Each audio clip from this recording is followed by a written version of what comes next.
আলাইকুম, hello everyone, hello বন্ধুরা, তোমরা সব কেমন আছো? আশা করি তোমরা সকলেই ভালো আছো। আলহামদুলিল্লাহ আমিও ভালো আছি। ফিরে আসলাম আমি আর এক রেসিপি নিয়ে আপনাদের সামনে। প্রথমে আলু সিদ্ধ করে নিয়েছি, নিয়ে ম্যাশ করে নিয়েছি। ওর মধ্যে লঙ্কা গুঁড়ো, হলুদ গুঁড়ো, জিরে গুঁড়ো, চাট মশলা, পেঁয়াজ কুচি, লঙ্কা কুচি, ধনেপাতা কুচি সমস্ত উপকরণ দিয়ে সাইড করে দিলে ব্রেড নেবো। আমি আজকে ব্রেড পকোড়া রেসিপি আপনার সাথে শেয়ার করবো, ব্রেড পটেটোর রেসিপি। এবার আমি ব্রেডের সাইডগুলো কেটে নেবো এক এক করে। আমি 4টে ব্রেড নিয়েছি, 4টে ব্রেডই সাইডগুলো কেটে নিলাম। এগুলো ব্রেড গ্রাম করবো। এবার আমি এই ব্রেডগুলো এবার পানির মধ্যে একটা করে ডুবিয়ে পানিটা মানে চেপে বের করে দেবো। একটা করে না আরেকটা পরে 4টে বেটে এইভাবে আমি করে নেব। নিয়ে এবার আমি ছুরির সাহায্যে এইভাবে ছোট ছোট করে পিস পিস করে নেব। যে সকল বন্ধুরা আমার এই চ্যানেলে নতুন তারা সাবস্ক্রাইব অবশ্যই করে, সাবস্ক্রাইব করে বেল আইকনটা ক্লিক করে আমার পাশে থাকবেন, যাতে ইয়ামি রেসিপি সবার আগে আপনাদের কাছে পৌঁছে। এই ব্রেডগুলোর ওর মধ্যে দিয়ে দিলাম, দিয়ে এবার মাখিয়ে নেবো। মাখানো হয়ে গেছে।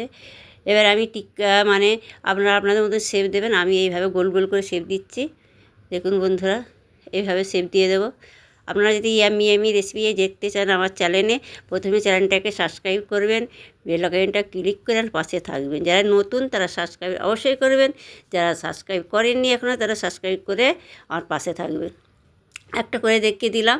এবার একইভাবে সমস্ত আমি ওই শেপ দিয়ে নেবো। দেওয়া হয়ে গেছে।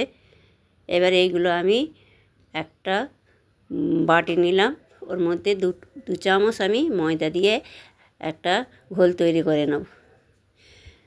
যে সকল বন্ধুরা ফেসবুক কিনেছেন পেজটা ফলো দিয়ে দেবেন আর পাশে থাকবেন। ফলো দিয়ে বেশি বেশি করে শেয়ার করে কমেন্ট করে কমেন্টে জানাবেন আমার এই potato bread recipe snacks recipe কেমন হয়েছে অবশ্যই জানাবেন।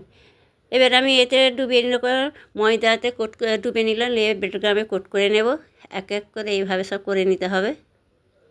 এই রেসিপি ভালো হলে অবশ্যই আপনারা লাইক করবেন আর কমেন্টে জানাবেন কেমন হয়েছে। এবার সব নাস্তা আমার তৈরি হয়ে গেল।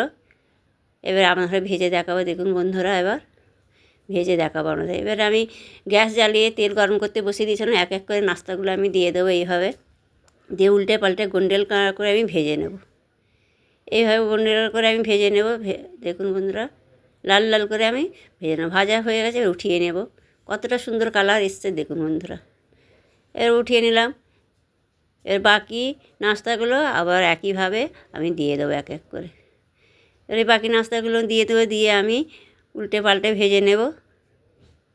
আপনারা এইভাবে বানাবেন, অবশ্যই ভালো লাগবে। সসের সঙ্গে খাবে, খেতে খুব ভালো লাগবে। বানিয়ে দেখবেন, অবশ্যই ভালো লাগবে।